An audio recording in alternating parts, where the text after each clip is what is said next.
2034. I'll be joined by two general secretaries. Edward Karewe is General Secretary of the General Agricultural Workers Union, and Bernard Adjei is General Secretary of the Public Services Workers Union. Gentlemen, you are welcome.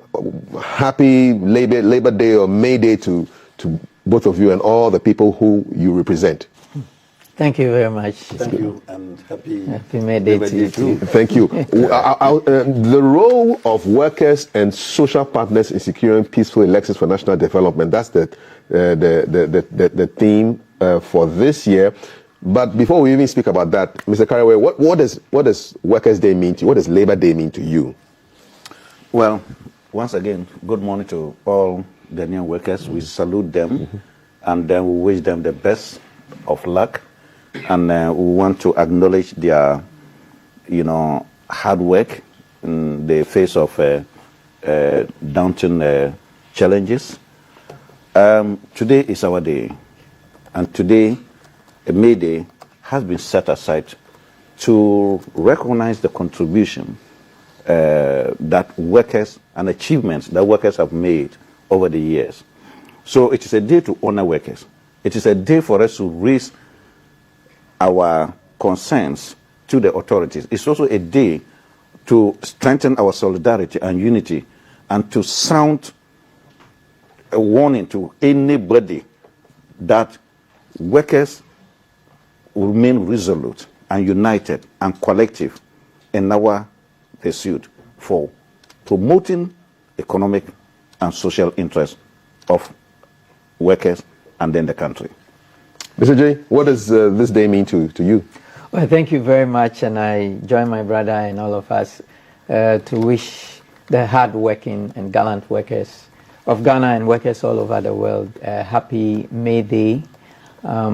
It's a special day, and for me, May Day basically marks a day that defines our struggles and achievements as workers.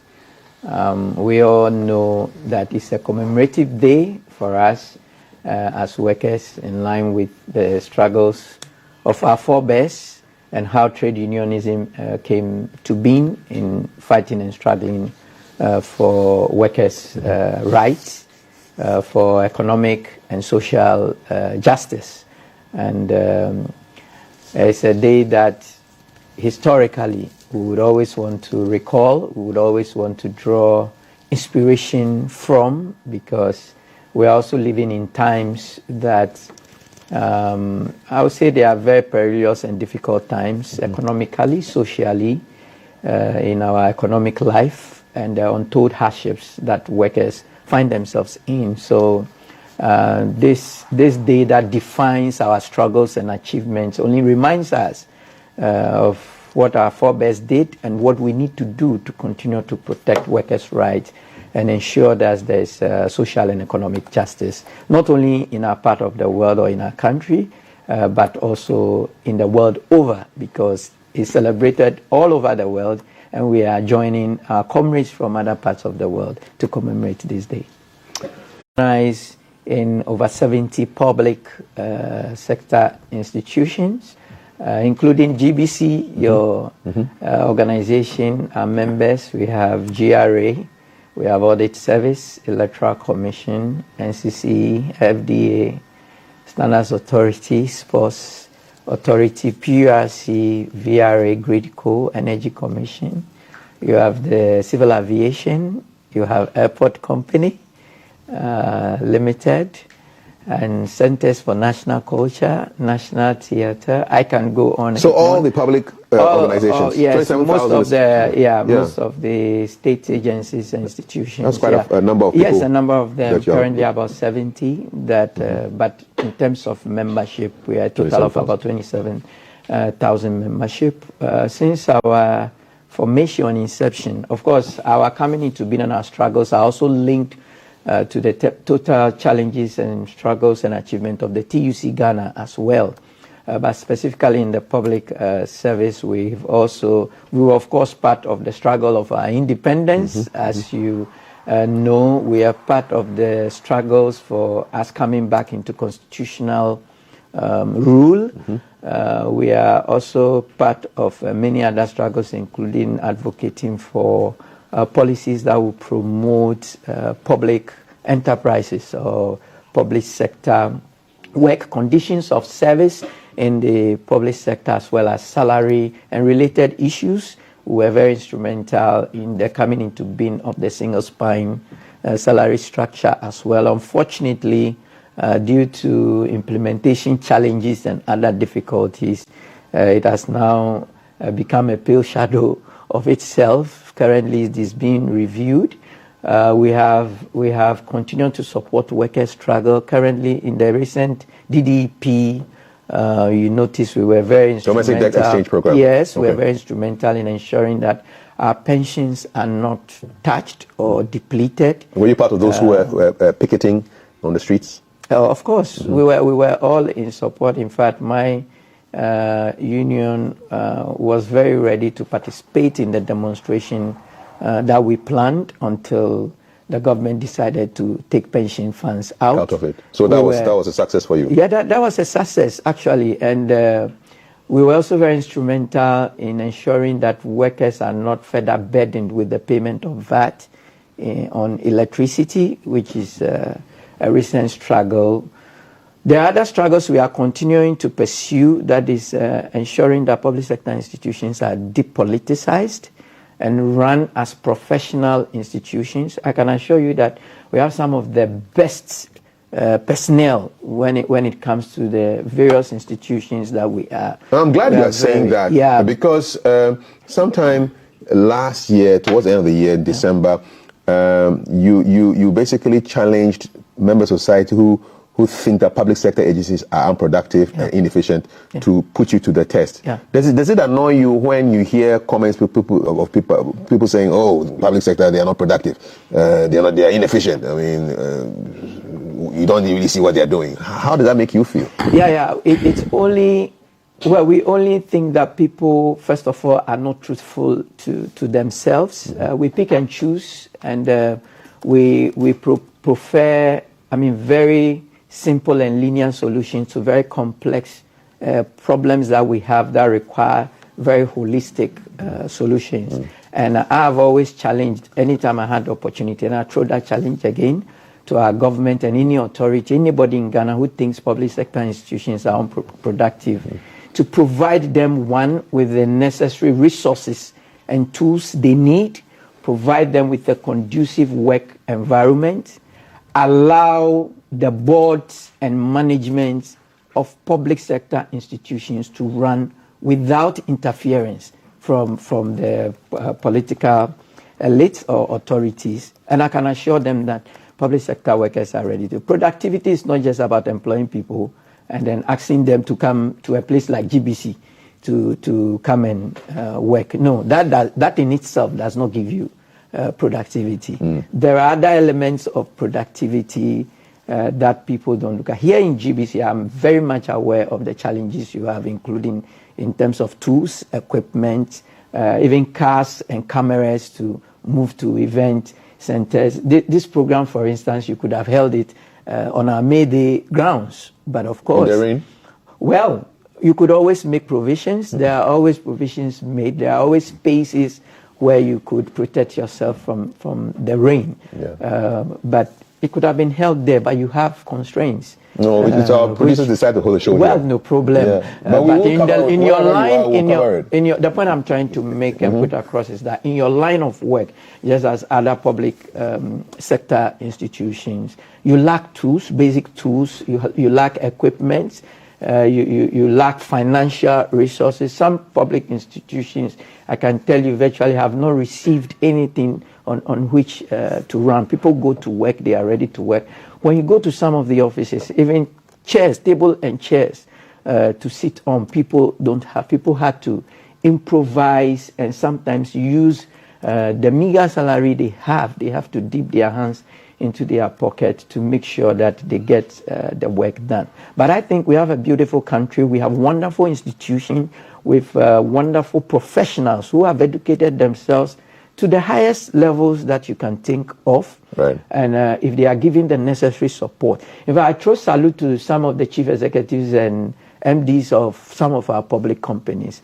Kafu, you have no idea the challenges under which they are working. So they're doing well, considering the challenges. They are considering the circumstances we find, and given the chance, and I think can do better. We can do better and bring our country somewhere. All right, Mr. Kariwe, what's it like leading the Ghana General Agricultural Workers Union, GAU? What's it like? What are some of the challenges you face? How many people do you even represent? You said 27,000. What are the numbers at your side? You know, it's exciting now and challenging to work within the agricultural sector because it is the mainstay of this country. It's the backbone of this country. It's the foundation for the development of this country. And we in the agri sector, we are also 65 years. The Union GAU was formed in 1959, just like Public Services Workers Union. We have both private and public. And then we have that, so we are formal and informal. So with the formal, we are public formal and then private formal. The public formal are all institutions and agencies of state that have something to do with agriculture. Therefore, you can talk about Minister of Agriculture, you can talk about Ghana Irrigation Authority, you can talk about Cocoa Board, you talk about CSIR, you know, those research institutions that are into agricultural sector, food research institute, animal research institute, soil research, and so on and so forth. You know, all those institutions, that is where they're with. Then the private formal are the companies that are operating within our country, within the agricultural sector. You talk about Benso Oil Palm, you talk about Ghana Oil Palm Development Company, which is at Kadi. You talk about GREL, that is Ghana Rural Rubber Estate. You talk about the horticulture industries, producing banana and exporting the Volta River Estate, and then Golden Exotics. So then beyond that, we now have the private sector, which we call the informal economy. The informal economy is also divided into two. We have economic cropping groups. That is, you have rice farmers, you have cocoa farmers, you have cashew farmers, you have maize farmers, you have tomato farmers, and what have you. You know, and then beyond that, we now have the smallholder farmers, who are also called peasant farmers, and they produce almost everything. You know, it is important to break down the agricultural sector because it is always seen as a homogeneous area. No, it is not homogeneous. The needs of rice farmers is different from the needs of cocoa farmers, cashew farmers, tomato farmers, and so on. So you need to break them down and be able to deal with that. GAU is over 50,000 members because our members come from both public and private. When it comes to the public, we have 23,000. Then when it comes to the private, the informal, that's where we have about over 25,000 to 30,000, you know, and then we keep on going. That is GAU. And again, if you, of course, the agri sector is well known to everybody, that we are where we are today because we have neglected the agricultural sector. As the GSS, that is Ghana Statistical Services, whenever they come out with their statistical analysis and figures to us, and they're talking about inflation, about 50% of national inflation is caused by food inflation. So it is common sense that if we are able to address food inflation, then we are able to address our inflation. Consistently, it has been the case. We have made investment, public sector investment in agriculture, but we have not ensured that, you know, those investments get to the target area. You make investments, and those investments are rather smuggled out. For instance, you talk about fertilizer smuggling, which we are all aware. You talk about cocoa smuggling today. And the investments that the country is making to support cocoa farmers to produce, at the end of the day, it is produced and it is smuggled out. And you're on record, GAU is on record to have asked the government to increase the cocoa farm gate price by 150%. Yes. What was their response when you made that call? Well, of course, that is also one thing. We make the call. They don't listen to you. Well, to some extent, I would say they've listened in the sense that they raised the cocoa price by 58.26%. You wanted 150. We wanted 150. And it's 150 that will solve the problem. It's not about attempting to solve the problem. It's about solutions that will solve the So problem. you're either solving it or you're not. You are either solving it or not. You see, it's 50-50. You know, oh, we are trying. Oh, we are doing our best. But if your best is not solving the problem, then we cannot applaud for you. We cannot applaud for you. Why do we even sit down and allow cocoa to be smuggled to countries that do not even produce cocoa? Countries that do not produce cocoa even export cocoa today. Where is the cocoa being smuggled to? It's being smuggled to Burkina Faso. It's being smuggled to Togo. And when you look at the price of cocoa in Ghana, with the 58.26% increase, it's 2,070 cedis. That of Togo is over 4,000. That is for a bag of cocoa. You know, so when you are able to smuggle the cocoa from Ghana to Togo, for instance, you have about 100% gain. You know, and it's not only about the price. It's also about why can't we ensure that even if prices are lower in Ghana, you do not sell smuggled it. Apart from that, Galamsey,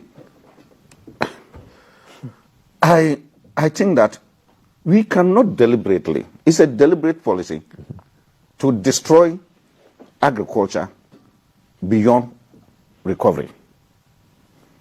And I say this strongly because come tomorrow, we will not be alive. But the nation will continue. Have you seen a country without rivers?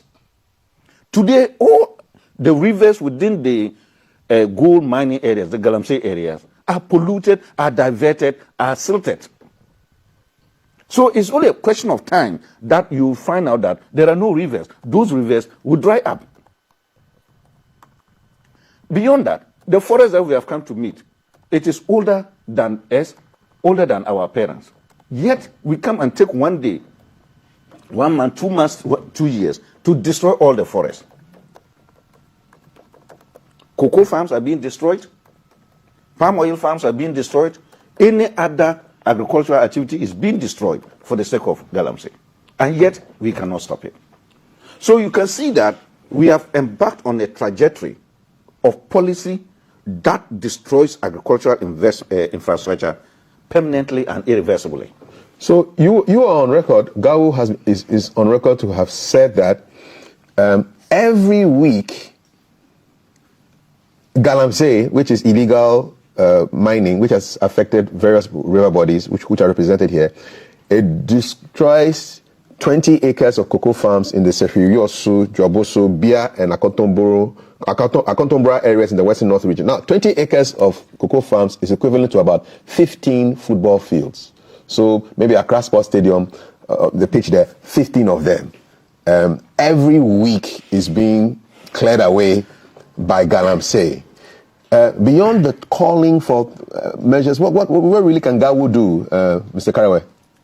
Well, we need to make this point clear. We don't run the economy. We are trade unions. We don't run the economy. No individual here runs the economy. Why aren't the runners of the economy listening to you? Well, we all know. Is it a failure of your negotiation skills? No. Because we know your negotiation skills are really powerful. You see, we don't even need to negotiate with them.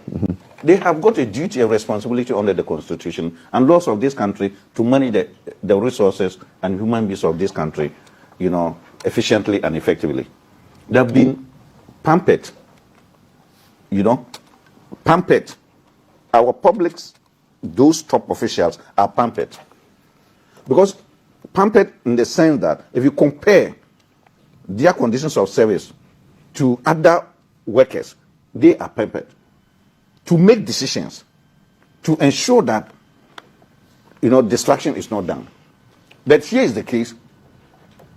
When people get into top public offices like that, it appears like they now have all the knowledge. Today, I am sitting here. My views are not respected. I have weaknesses in my analysis sometimes. I am not always right. Tomorrow, I become a minister, I become a top public official, and anything I do is perfect. And that is the type of attitude that we have. So we will continue to advocate, but we must make the point clear that we are advocates. We don't run the country. Those who have got the power and the authority to run the country are there. If we were having the authority and power to run the country, we will not allow it to happen. I dare say that give Ghana 3 months. If we want to stop Galamsey, we will stop it. Because in every region, there's a police commander there. In every region, all the security agencies are there. You move to the districts, the commanders are there. Excavators cannot fly to the farms. They cannot fly to the forest. They pass through there. Why is it that the DCs and all those government officials are looking on? So certainly, it is not that they are not aware. It is just because for maybe their own reasons, they don't want to stop it. You are watching GTV Breakfast. I'm here with two members of the very powerful trades unions, workers' unions in Ghana. Edward Karewe represents the General Agricultural Workers Union. He's the General Secretary there. And Bernard Adjei represents the Public Services Workers Union. He's the General Secretary there as well. Your thoughts on 055-556-1034. And this, the Galamsey thing is still beating my brain. So just close your eyes and imagine that every week the pitch at Accra Sports Stadium, Baba Yara Sports Stadium, Tamale Sports Stadium, Cape Coast Sports Stadium, Esipong Sports Stadium, Obuasi Lenkley Stadium, Elwak Sports Stadium, Ho Sports Stadium, Sunyani Coronation Park, the stadium at Koforidua, at Robert Mensah Stadium, Accra Academy Sports Complex, Accra Training College Park, Bando Sports Stadium, Legon Sports. 15 football fields are lost every week as a result of the chemicals that we find in the river bodies represented here on this desk. 15 football fields. Those of you say Ghana is a soccer-loving nation. I think we have to now start putting this information in terms that we can really relate with. Yeah. When we say 20 acres, you don't know what 20 acres is. But if I say 15 sports stadiums, the pitch is gone. Every week. Gone. Yeah. Then we know that we have to set up. We really have to set up. And we have to put these issues to the politicians who are vying for the privilege and the responsibility of sitting in the Jubilee House to run the affairs of the nation for the next 4 years. And that's why I'm so thrilled about the theme for this year's May Day celebration, which we'll dive into right now. Election 2024, role of workers and social partners in securing peaceful elections for national development. Mr. Adjei, how do you break down this theme, and how does it relate to the workers you represent at the PSWU? All right. Thank you very much, Kafri. And first of all, I mean, it's not only about the workers I represent. It's about all workers of Ghana, and all of us are citizens of Ghana. And I must say NCC and Electoral Commission is responsible for elections, are also members of my union. So for me, it's also a bit personal to me, because whatever happened, the work of these members of my union, they are sometimes also brought into question, and sometimes we have to also go in. So it's more than that, and means so much to me personally. Now the bottom line is that as trade unions, for that matter, our interest is to promote social and economic justice and labor rights, as I've said earlier. And we know very well that where there is no justice, there cannot be peace. And where there is no peace, there cannot be development. I've not really seen any country yet that has developed in the midst of war and all that. Yes, so we need to put it in that context. As trade unions are interested in social and economic justice and the rights of workers. And we believe that without this justice, there cannot be peace. And if there's no peace, then there cannot be development. That is the line. Now, coming back to the elections and our role, we have been able to consistently develop a system of changing, government or electing our leaders. And I think we've done this for some time now, since 1992. And from all indications, we have come to accept that the right way, or the way we want to deal with electing our leaders, should not be through war or violent means, or the survival of the fittest, or who is more powerful, but we should do it through the ballot box. It started with a lot of problems and challenges, but we must commend ourselves because we have chalked a lot of success in that area. There are still a few teething things, and that is why we think this year, as workers and social partners, we need to take a very critical look at, so that our electioneering system the credibility of it will be enhanced. Some of the challenges we face in our electoral process are actually self-inflicted by ourselves.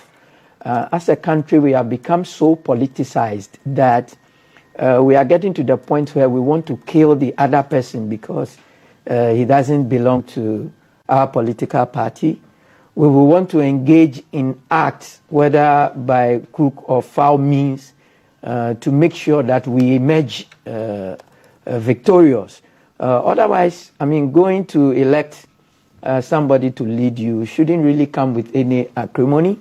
The Electoral Commission needs to be allowed to operate freely. They need to be supported. The security agencies also need to play their roles. There should be no favoritism because a particular party is in power or otherwise. And therefore, when issues come up, the way they are even handled, our judicial system, all these are systems that I believe they have been tried and tested. But there are little missing links that, if we are not careful with, can cause all of us big issues. And that is why we think that as workers and social partners, we should make sure that we secure a peaceful elections. Okay. As individuals, make sure that you don't engage in any act that will land you into problem or disrupt the process. If anybody gives you money to go and disrupt any polling station, or go and carry a ballot box, or to go and vote twice, you must, as a citizen, as part of your civic responsibility, resist such temptations. Because one, it is not right. Two, it has the potential to put our country in a very difficult. It can even lead to wars. Some of the excesses we witnessed in the last elections, for some of us, were just needless. We believe our security forces are very professional, but sometimes we wonder why some of the handling of some of these issues are the way they are. If people flout the rules, yes, they should be dealt with per the rules, how they should be dealt with. And I believe that this year we are expecting that when we work together as social partners, we can have the peace that we want. But for us, critically, we think there should be justice. Okay. Yeah, we don't have much justice in this country. I think it's Bob Marley, also one of the reggae musicians, who says that we are all crying out for peace, but nobody's crying out for justice. Peter Tosh. Thank you very much. It's a very wrong way of handling things. You can never have peace if there's no, and once people feel that they have not been dealt with justly, they will do anything to make sure, especially when they are suffocating. Okay. When you're at the point where you feel that your back is against the wall, and it's you either fight and die, or you keep quiet and die. All right. People will fight back. All righty. So that's how you interpret the theme for this year. Mr. Carey, we're same with you. Role of workers and social partners in securing peaceful elections for national development. How can GAWU sync up with this particular theme? Well, once again, that's a very important question, but then it's not only about GAWU, because when it comes to workers, we always operate in the collective. It is very difficult to separate GAWU from public sector workers, mine workers, all the different sectors. We are common workers, collective.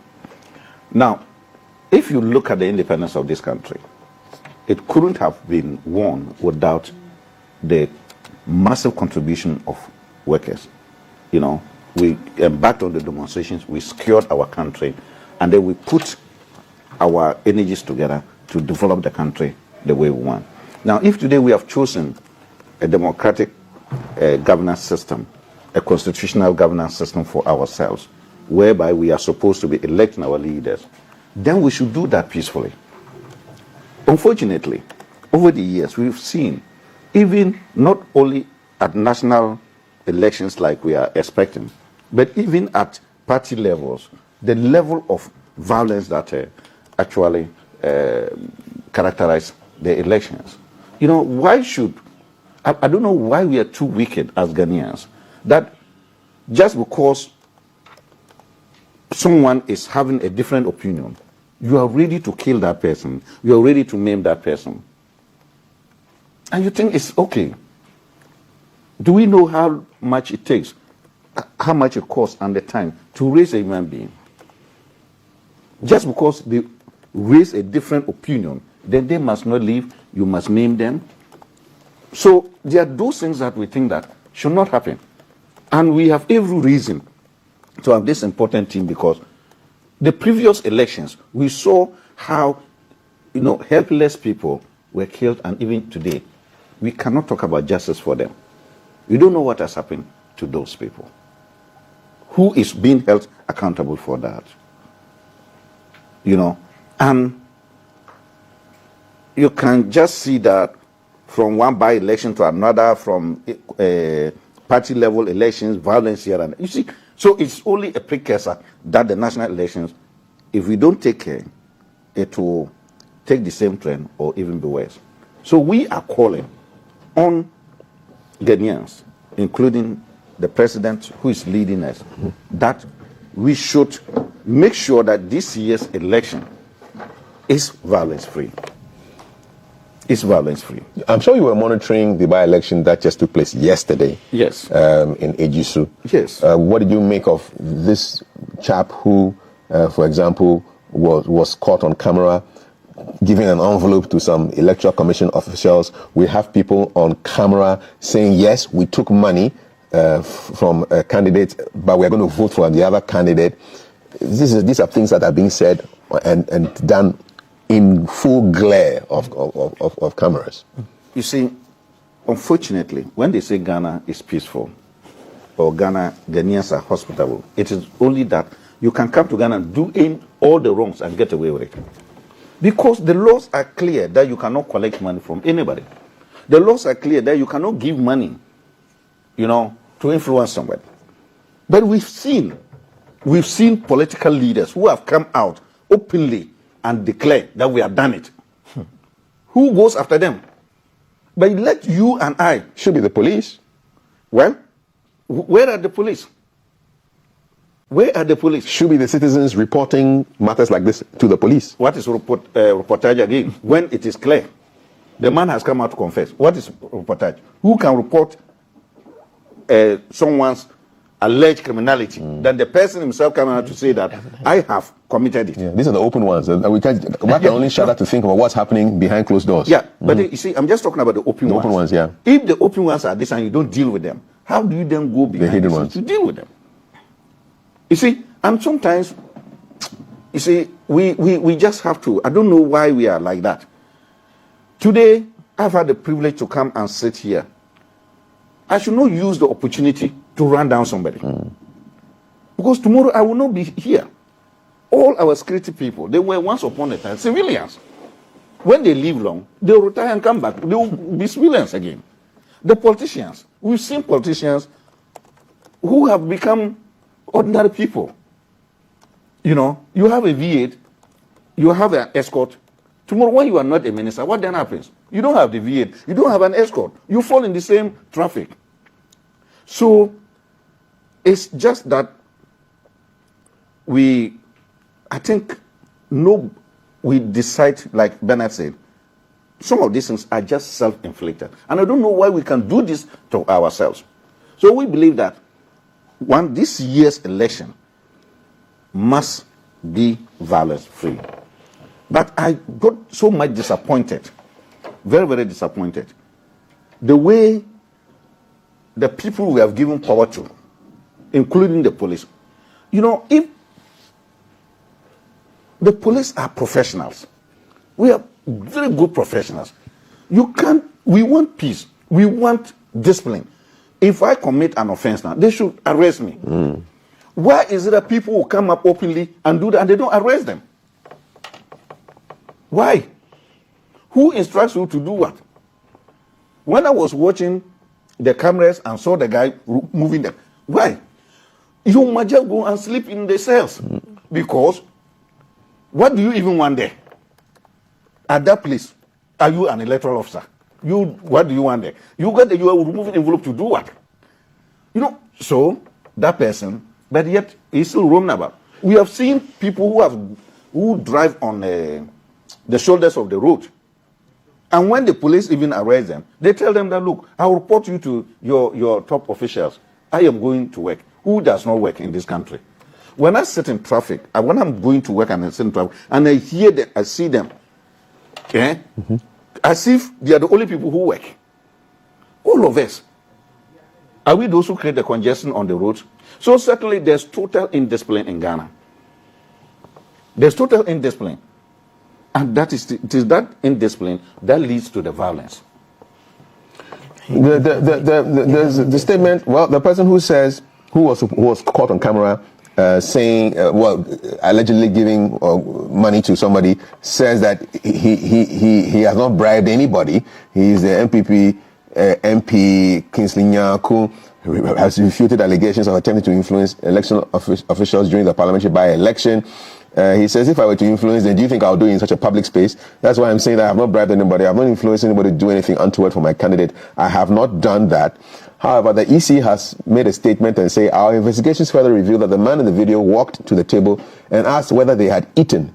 He then placed the envelope on the table and then asked them to use the contents for lunch, after which he walked away. The EC explained, the commission identified the two election officers involved as Regina Sewa, a ballot issuer, and George Sasu, the presiding officer, noting that both were temporary election officers. In response to the incident, the commission has withdrawn the services of the officials and initiated discussions with the Ghana Police Service to commence further criminal investigations processes. So that's the latest on that. Okay. I just want to say that. Yes. You see, we are not making a judgment. But the thing is that, is this someone's duty to go and feed those people? Look, I am here. For lunch. Who has ever fed me? Who? How many people? Have you been able to feed your own house? And then now that you go public and you are feeding, there are 1,001 people who are on the streets who need our support. Yeah. Go and support them. Not election officers. Not election officers. You see, totally abuse of power. No one. And then trying to raise legal issues that, if I wanted to do that, who says that you cannot commit crime in public? Broad daylight, yeah. Broad daylight. Well, he didn't know he was being recorded, though, so these are some of the things that we think that the state, must there are more, some people are more Ghanaians and above the law than others. If it were an ordinary person, the police would have come there, held you up and taken you away. Yeah. Why is it that they did not do to that man? Is it because he was sitting in the V8?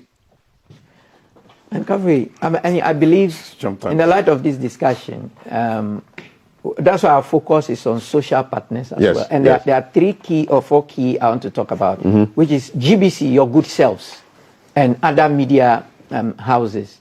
We need your presence during this process in almost all the polling station, collation centers, and places that matter, so that you can be reporting and capturing things that are going on. So you need to be resourced. Do you have cars? Do you have enough cameras? Do you have enough people or men on the ground? And are they adequately taken care of or motivated in terms of things like food, water, and all that, so that they can carry out their duties? One key institution, NCCE as well, so that they could educate the public for us to understand our civic responsibilities, because we seem to be losing our values as Ghanaians. NCCE needs to step up their game. Well, they need to be resourced to step up their game. Okay. I can assure you they have the men and they are ready to do their work, but they are under-resourced, both in terms of tools, equipment, and financially they are under-resourced. The Electoral Commission is for that. We make sure they get most of the things they need, but we need to do more so that the temptation will come. Someone will try to bribe an electoral official, but you should provide them with enough motivation and good conditions that the person knows that when somebody brings food, he can say, oh no, we have been provided with food. Or tell the person in the face that what you're doing is illegal. What you're doing is illegal. I've had enough food. Exactly. I don't need your food. I cannot eat your food. Exactly. We need to look at this thing. The security agencies, like you said, I also believe that we have some of the best security professionals. But what is the missing piece? Why would, because of somebody's position, or because of a political party or group he belongs to, if that person commits a crime, the person can go scot-free. It's untouchable. But if an ordinary citizen commits the same crime or a lesser crime, is dealt with as if, I mean, this injustices, let's be fair. Equal rights and justice from your man, Peter same. It doesn't give us peace. At all. Let's read some messages now. 055-556-1034. The person giving out the envelope is an MP. He's called Kingsley Nyaku. We shouldn't play the ostrich game. Let's not pretend his face did not appear on the camera. Let's mention his name and shame him. In Ghana, the law favors the rich. Yes, that's an MP there. And he's saying that he didn't bribe, but we saw what happened. We saw the envelope going from him to the person. It wasn't suya pepper in that envelope. Please. For those of you asking what it was not suya pepper. All right. Happy May Day greetings. Congratulations to the President and Government of Ghana for being able to pay salaries of Ghanaian workers monthly for the past 7 years in office without any delays. Is that true? Has your salaries been coming without delays? We shouldn't congratulate the president. That cannot be an achievement. It should be. It's a matter of course. It's a matter of we have worked. So we must have our salaries. All right, Adjei, they say it's not an achievement. They have worked for the money. Yeah, and they are here. They represent their people. They are the ones saying it, not me. I'm always sad and gloomy when we in hypocrisy celebrate Workers' Day, when in the 21st century farming is seen as a punishment, politics is seen as a grand reward. Campus guards in Koforid's Technical University work 12 hours, 24 hours without remuneration. In my pessimistic nature, Ghana will only get worse with such hypocritical leaders. Please ask him if he's aware that all technical universities in Ghana, save Accra Technical University campus guards, work 12 hours without remuneration. Where is the equity and justice? So the equal rights and justice is a theme. Mr. Conway's picture of environmental destruction as a result of the activities of Galamseyers is very frightening. Unfortunately, it appears the battle has been lost. Professor Frimpong Barton's report on Galamsey seems to give credence to that.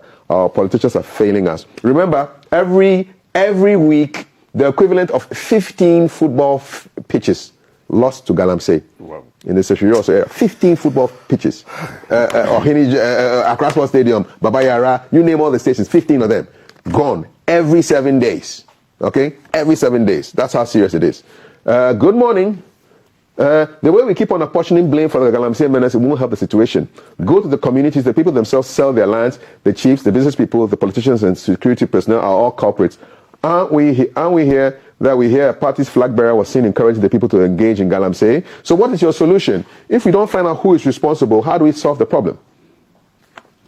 Yeah, Kafi, I think I agree that we should put this Galamsey thing in very good perspective, and I don't believe we also need to leave the fight for only GAWU or some key stakeholders who are involved in the sector. It's our collective responsibilities. All right. But like children we have at home, sometimes your children may be doing something that is to their own detriment. That's why as a parent, you make sure you have the responsibility to protect them from themselves. Okay. So I agree that there may be people in these Galamsey areas selling their own lands or encouraging or whatever. Okay. That's why we have leadership. Yeah, and leadership so that must act. We must act to ensure that the right thing is done. Final words today as we leave this conversation. Well, it's whenever I just made day, I'm so excited because it's the day for workers. It's also the day for us to unite ourselves. And I just want to salute once again the new workers that wherever they find themselves, they should not feel discouraged. This country belongs to us. We fought to get this country independence. We will still fight to maintain and grow this country. People have died for us to be where we are. The 8-hour work that we have today, the holidays that we have, people have died and suffered for that. What are we going to suffer for ourselves and for those tomorrow. We all sacrifice today. And if we die, we die. You see, that is one thing about death. You don't even know. You are gone. Okay. So we should fight and work together. Fight and work together, says Mr. Edward Karewe, General Secretary General Agricultural Workers Union. Mr. Adjei, you have the last word. Yeah, thank you very much. We continue to congratulate our gallant workers. Every worker in Ghana, we know the times are very bad, very rough. We are in economic crisis. Things are not going well. That is the truth. There's no other truth about that. It is reflecting and showing in people's pockets. Workers and citizens can afford to buy food, to rent, and pay for so many other things. So we are continuing to fight with our comrade workers, and in here our demands and things we are going to continue to work on is to ensure that our salaries and conditions of service improve. We are going to continue to work hard to protect our pensions. Anybody who comes near our pensions should be prepared for a fight. We are going to work collectively also on this galamsey issue. We think that as citizens and workers, it affects all of us. Right. It's not only the places where the galamsey is. Indeed. And we are going to continue to fight to make sure that our country develops and we can live a better life than we are doing now. Thank you very much. Thank you very much. The General Secretary for the Public Services Workers Union, Mr. Bernard Adjei. Mr. Karewe represents GAWU, General Secretary as well. Thank you, gentlemen, and the best of the May Day holiday to you, your people you present, and your families and your loved ones.